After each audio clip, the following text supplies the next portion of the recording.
मनसेच्या बैठकीत बोलताना राज ठाकरेंनी पत्रकारांवर टीका करणाऱ्या संजय दिना पाटील यांच्यावर जोरदार तोफ लागली आहे।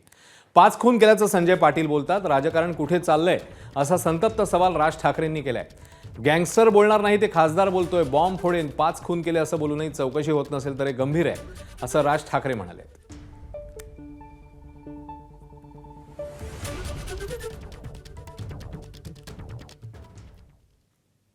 तर संजय दिना पाटील यांनी दिलगिरी व्यक्त केली की मेहरबानी केली असा सवाल उपस्थित झालाय।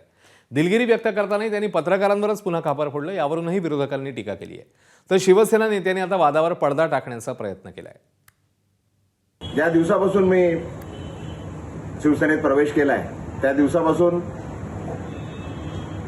एकदम वाईट शब्दात आणि शिव्यागाळ करून मला जे अपमान करत होते, तरी पण मी सर्व अपमान सहन केले आणि तरी ते पत्रकार त्याच गोष्टी परत विचारणा करता आल्या। माझ्याकडून त्यांना विनंती करण्यात आली, पण त्यांनी न थांबता ते चालू राहिलं। त्याच्यात वाद जरा जास्त झाला।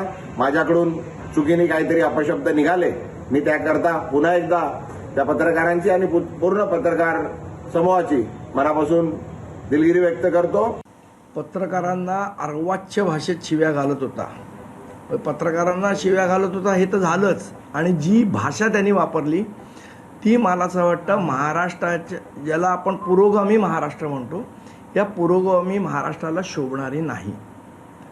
काल मी काहीतरी दिलगिरी बघितली त्यांची, ती दिलगिरी होती का पत्रकारांवर केलेले उपकार होते, हे एकदा त्या दिलगिरीमधून बाहेर येऊ दे। ही कुठली पद्धत आहे दिलगिरी व्यक्त करायची?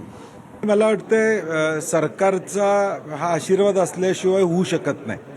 आज ते डायरेक्ट बोलतात की 5 जणांचा खून झाला होता, त्याच्या संदर्भातलं वक्तव्य त्यांचं त्या ठिकाणी दिसून आलं। पत्रकारांना सामोरं जावंच लागतं आणि संयमानं जावं लागतं।